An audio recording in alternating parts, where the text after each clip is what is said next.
Welcome to the unit on case management. In this unit, we will discuss principles of caseload management, case management processes, case management tools, case recording and documentation, professional roles, functions, and relationships with other human service providers, techniques for working effectively in teams and across disciplines, negotiation, mediation, and conflict resolution strategies. We'll begin our discussion of caseload management with some basic definitions and descriptions of models to provide context for the case management principles and strategies described in this section. The CRCC's definition of case management is a systematic process merging counseling and managerial concepts and skills through the application of techniques derived from intuitive and researched methods, thereby advancing efficient and effective decision-making for functional control of self, client, setting, and other relevant factors for anchoring a proactive practice. In case management, the counselor's role is focused on interviewing, counseling, planning, rehabilitation programs, coordinating services, interacting with significant others, placing clients and following up with them, monitoring progress, and solving problems. The Commission on Certification of Disability Management Specialists includes disability and work interruption case management as a domain of disability management and describes it as gathering relevant case information, synthesizing information, interpreting case-specific, local, state, and federal regulations, and developing a case management plan. To further define terms, case management is more microscopic and detail-oriented. The term case management refers to a single individual or a single case, counseling and facilitation of decision-making. Caseload management is more macroscopic and is focused on the big picture of facilitating the best services to many different people. Caseload management refers to all the individuals with whom a counselor is working, the total number of cases. In providing caseload management services, counselors generally approach it from a reactive or proactive position. Reactive caseload management is a mixture of duties and responsibilities directed toward relieving pressure from personal professional areas, consumer areas, and agency, accounting, and reporting areas. Basically, it is putting out fires. Proactive caseload management is a systematic process of planning, organizing, coordinating, and directing for effective counselor and manager decision-making for functional control of consumer, self, setting, and related factors to anchor a proactive practice. It's preventing the fires from happening in the first place. The state federal vocational rehabilitation system uses a case management model specific to vocational rehabilitation. However, before we review the VR model, it's important to understand the case management models used by others with whom services may be coordinated. Woodside and McClam in 2003 identified the fundamental case management models used across disciplines as being role-based case management. As you can guess, this model focuses on the overall role of the case manager. A case manager may exclusively coordinate or arrange services, or case management may be just one duty in addition to vocational counseling. For example, organization-based case management. This model focuses on providing comprehensive sets of services available within a particular organization or agency. Responsibility-based case management. This type includes functions to be performed by family, supportive workers, volunteers, or the client. The goal is to transition from human service professionals to non-professionals. In the mental health arena, Muser, Bond, Drake, and Resnick in 1998 identified three models of case management. Standard case management models. This includes the brokerage and clinical case management models. In the brokerage model, case managers act as an advocate and a purchaser or arranger of services for the client. In the clinical model, the case manager has professional training, credentials, skills, etc. Case managers develop a therapeutic relationship with the client and provide case management services. Rehabilitation-oriented models. The focus of this model is on the strengths of the individual rather than the disability, and on the collaborative relationship between the case manager and the client. Intensive case management models. These models emphasize the use of teams to address the client's many needs.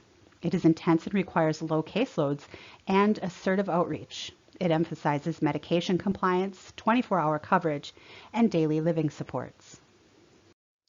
Regardless of the specific model used, the 5 basic goals of case management are enhancing the continuity of care, providing access to cross-sectional service delivery that is comprehensive, coordinated, and ongoing, enhancing accessibility by overcoming administrative barriers, enhancing accountability by designation of a case manager as the single point of responsibility for assuring the overall effectiveness of the system, and enhancing efficiency by increasing the likelihood of consumers receiving timely delivery of appropriate services. In a typical state VR system, case management generally follows the VR service delivery process: referral, application, eligibility determination, evaluation and assessment, service planning, service delivery, placement, and follow-up.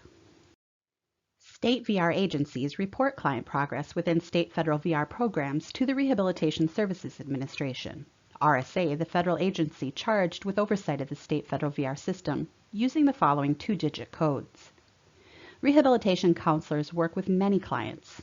Client progress can be determined by these codes: 00, referral; 02, applicant; 06, extended evaluation for eligibility determination taking more than 60 days; 10, plan development accepted for services but the IPE is not completed; 12, plan completed, IPE written but not initiated; 14, counseling and guidance, if this is the only service being provided; 16, physical and mental restoration, medical services are being provided; 18, training, when the client is in any form of training; 20, ready for employment, the client is ready for job placement; 22, in employment; 24, services interrupted,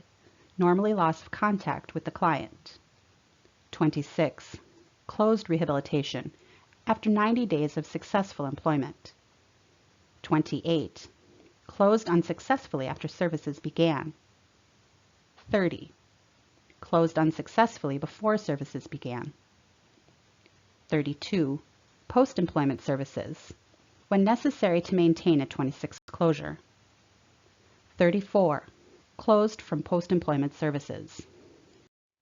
The vocational planning that VR counselors accomplish while working through the rehabilitation process may be described as a problem-solving process. It consists of the following stages: goal setting, establishing an employment objective; information processing, considering all relevant data collected during the evaluation process; decision making, selecting a vocational goal to guide development of the rehabilitation program; planning, identifying intermediate objectives and rehabilitation services relevant to the vocational goal and developing steps of an action plan; and action and self-evaluation, following the action plan while using available data to evaluate process and make course corrections when necessary. In providing case management services within the state federal VR process, counselors typically use the following approach to case management. According to Greenwood and Rossler in 2006, the case management model of rehabilitation counseling requires the counselor to focus on 5 functions. 1. Intake interviewing, the information collection and dissemination tasks associated with initiating the client into the rehabilitation process. 2. Counseling and rehabilitation planning, the identification of medical, psychological, and/or vocational evaluations, the processing of information with the client, and the joint determination of the major rehabilitation goal, intermediate goals, and the goal attainment assessment plan. Arranging, coordinating, and/or purchasing rehabilitation services, tasks through which the rehabilitation plan is implemented, including services such as training, physical restoration, transportation, and housing. Placement and follow-up, the tasks associated with the employment process, for example, job development, job analysis, job placement, and follow-up after placement in employment or independent living. Monitoring and problem solving, collecting information on client service programs and assisting in solving problems that occur in the process. The most appropriate view of the counselor-client relationship may be summed up with the term co-management. This model emphasizes a team approach with the client playing a central role in processing information and making decisions. Vocational rehabilitation is a person-centered process. Client involvement makes it possible to choose more specific goals and strengthens the personal motivation to achieve those goals. Engagement on the part of the client improves outcomes because it encourages commitment. Clients who choose their own job goals rather than accepting a counselor's choice tended to spend more time in training and had higher earnings at case closure. Although client involvement is extremely important, some clients are more capable of doing their own goal setting than others. It is the counselor's responsibility to assess the feasibility of client goals and, if they are questionable, engage in further vocational counseling or refer the client for a vocational evaluation. Either way, clients need to understand the reasons why their goal choice is not being supported. Then the client and counselor can decide on another vocational goal both client and counselor can agree upon. Greenwood and Rossler in 2018 state that the factor which impinges most on caseload management is time. Once a counselor understands what is required throughout the rehabilitation process, time allocations can be made to ensure that all tasks are completed efficiently. Using the 5 major functions of the rehabilitation counselor identified on a previous slide, time can be allocated and managed more effectively. Intake interviewing. It is important to contact new referrals as soon as possible. Doing so facilitates scheduling, especially when there is difficulty contacting the client. Additionally, early intervention is related to more positive outcomes in rehabilitation. The intake interview usually takes about an hour. Family members, legal representatives, and other agency representatives are often involved during intake and other meetings and throughout the service delivery process. Counseling and planning. The counselor should plan on spending about an hour to process the information from the intake interview. Additional time will be necessary to review the information with the client and develop a vocational goal and write a plan for employment. Arranging, coordinating, and purchasing services. Making arrangements after the intake interview may take another half hour. Purchases may occur at various points throughout the VR process. The counselor will also have to devote time to developing other possibilities for the client to consider, determining with the client whether purchases are reasonable, necessary, appropriate, and what cost-effective alternatives may be. It is important to interact with community service providers. Placement and follow-up services. The needs of clients in this stage vary, but the least that the rehabilitation counselor should do is assess placement readiness and suggest possible employment options. The time frame for this can be highly variable based on client needs, but planning on at least an hour a month is reasonable unless the client is referred to a placement vendor. In that situation, the counselor may receive updates from the placement vendor monthly and still needs to at least be in monthly contact with the client. Sometimes the contact needs to be initiated by the client. After the client becomes employed, counselors should contact the client at least once every 30 days. This may take about a half hour for each contact. Monitoring and problem solving. Counselors need to determine their own client monitoring system. How intensive this system is will vary depending on the client needs. Counselors often have to deal with unexpected situations and should build extra time into their schedules. Reserve about an hour each day for these such activities. If this time is not needed for unplanned situations, it can be used for other things, such as paperwork, phone calls, and consultations. It is important for counselors to be aware or be able to determine how serious a situation is, the amount of time required to deal with it, whether a referral is necessary, and the client's ability to cope with a given situation. Business management. Counselors often have case assistants and clerical aides who complete some of the more routine aspects of the counselor's job, as delegated. Time also needs to be allocated to provide adequate guidance to these assistants. Budget management may also need to be considered by counselors in the state federal VR system. The counselor will need to review cases and the overall budget to determine purchases and whether their expenses are within the budget. In addition, case recording or documentation, reporting, and other processing are required tasks. Private rehabilitation counselors may need to report to insurance carriers and other third-party payment sources. In general, a counselor should allocate a half hour per day for business management and plan on 15 minutes per client or community service provider contact. Note, monthly client contact or contact with each client every 30 days must be budgeted. In the state federal VR system, caseloads can be high. Caseloads can easily exceed 100 clients, which would require an average contact with around 5 different consumers each day. With meetings, other work activities, hard to reach or inaccessible clients, and time off, this can become a challenge. Budgeting your time and coordinating contact activities with VR staff will help facilitate efficient caseload and time management. In addition to being aware of their main functions and the time allocations needed for each, effective case managers need to have good time management skills.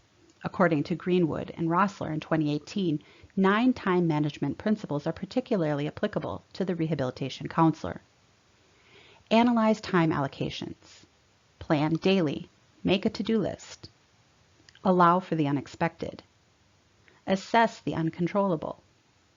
Delegate and minimize involvement in routine, repetitive tasks.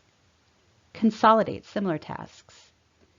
Use prime time for important tasks. Prime time would be when you're most productive. Avoid procrastination. Do the task you want to do least first. Identify and avoid time wasters. It is a rehabilitation counselor's responsibility to keep a record of all contacts relevant to a case. You might see clients for scheduled appointments to discuss their progress, or because something unexpected came up in their lives and they need your help. It is important for counselors to document these meetings for individual, legal, and administrative purposes. Case notes are used on many levels. They are a working tool for a rehabilitation counselor and provide continuity of service along with justification for decisions. They also serve as a basis for an organized system of supervision, facilitate administration of the rehabilitation process, and serve as a tool for planning and litigation prevention. Case notes should always include the focus of the meeting, your impression of the client's behavior, appearance, and affect, any resolution that takes place, and the reason for the next contact or follow-up, next steps and expectations. The format of the contact, whether it was over the phone or in person, should also be recorded, and all participants should be noted. When writing case notes, never include unnecessary personal details that have no bearing on the client's needs or situation. Gossip, venting of your own or others' feelings, information that may be incriminating of you or your agency, but no lies, your own personal view on topics such as religion or politics. Although there are many styles of case noting, the 3 styles most often used by vocational rehabilitation counselors are problem-oriented recording, SOAP notes, and DAP notes.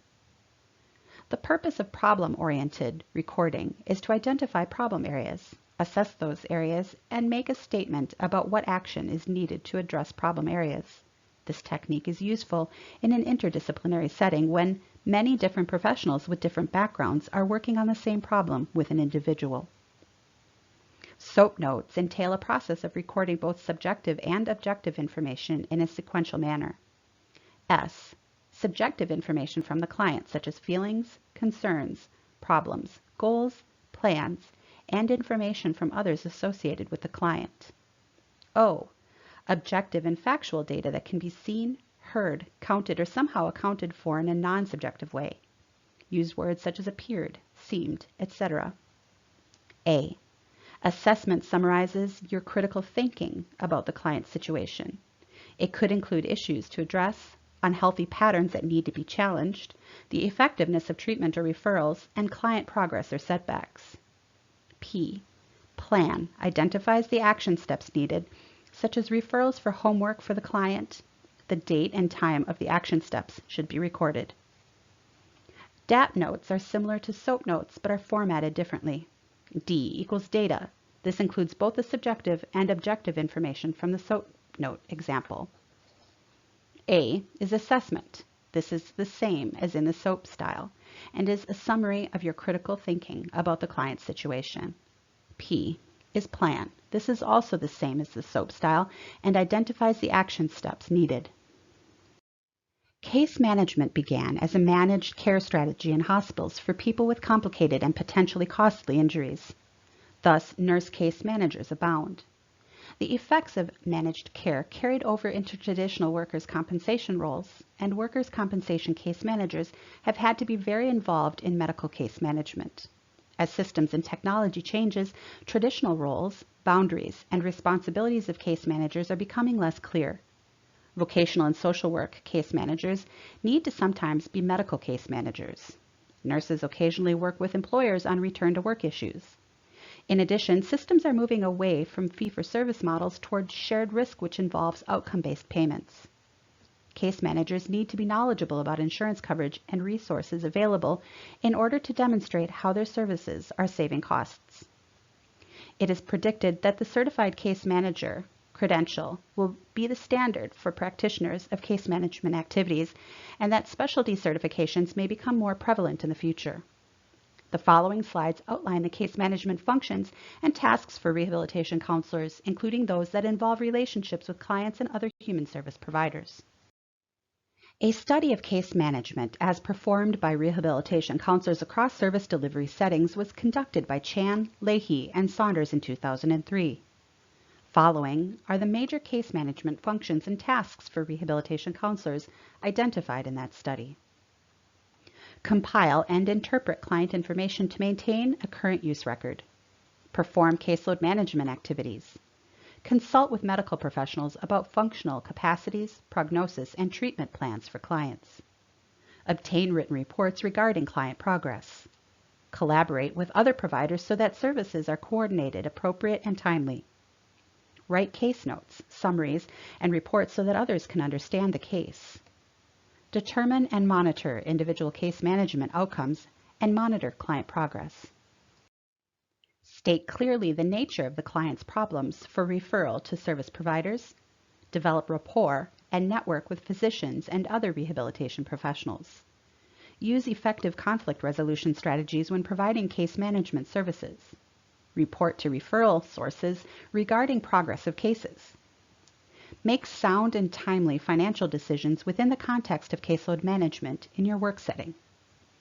Coordinate activities of all agencies involved in a rehabilitation plan and interview the client to collect and verify the accuracy of case information. Interview the client to collect and verify the accuracy of case information. Refer clients to appropriate specialists and/or for special services. Use effective time management strategies. Abide by ethical and legal considerations of case communication and recording, for example, confidentiality, and assess the significance of the client's disabilities in consideration of medical, psychological, educational, and social support status. Working alliance is the term used to refer to the collaborative effort in which everyone involved contributes to the rehabilitation process.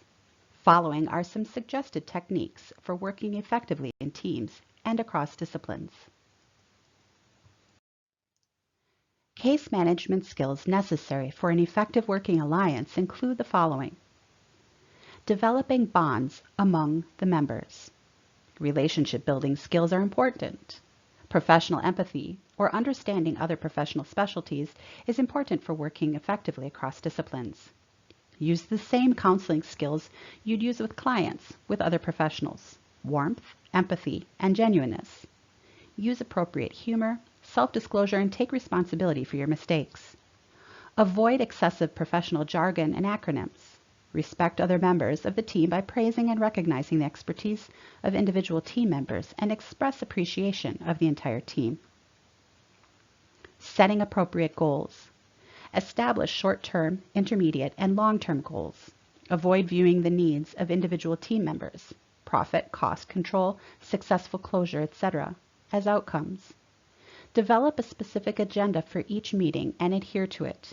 Ensure that all members know why they are there and what their role is, especially when there are new members.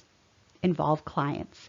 If the client expectation is unachievable, work with him or her to set realistic goals and/or add new members who are able to meet the client's expectations. Negotiating the tasks each member will complete to accomplish the goals. Shift from a problem focus to a solution focus. What will each member do to help the client achieve the goal? Focus on who will do what, when it will be done, and how it will be monitored for progress toward the client's goals. You may want to come up with alternatives in the event a task is not completed. Members may drop out or be replaced. How do new members fit in? What if the client's motivation or ability to participate changes? Do you need to refer to outside service providers? Praise rehabilitation team members for completing activities and following through with expectations, especially the client. Finally, recognize when the goal has been completed.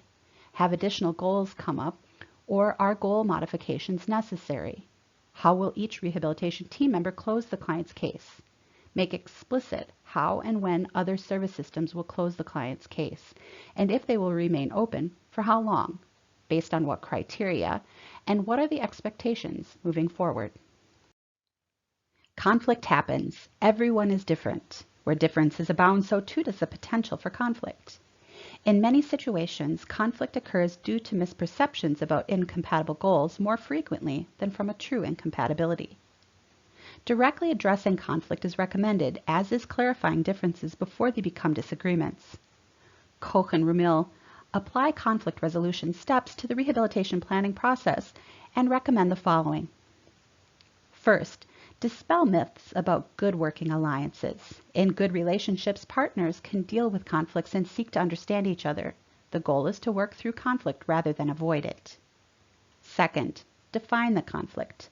Understand the issue from the perspectives of everyone involved. Reversing roles and communicating from the other person's perspective also facilitates understanding. Third, clarify misperceptions. Careless communication is the cause for many misperceptions. Trying to clarify what is said and how your statements are interpreted can be helpful.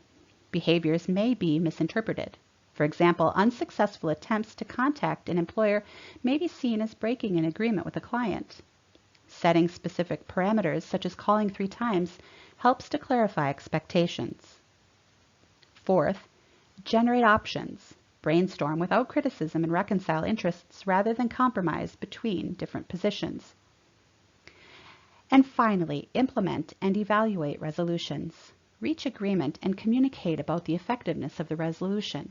Be ready from some level of discrepancy. Client assistance and advocacy is provided to consumers of state vocational rehabilitation programs through client assistance programs, CAP.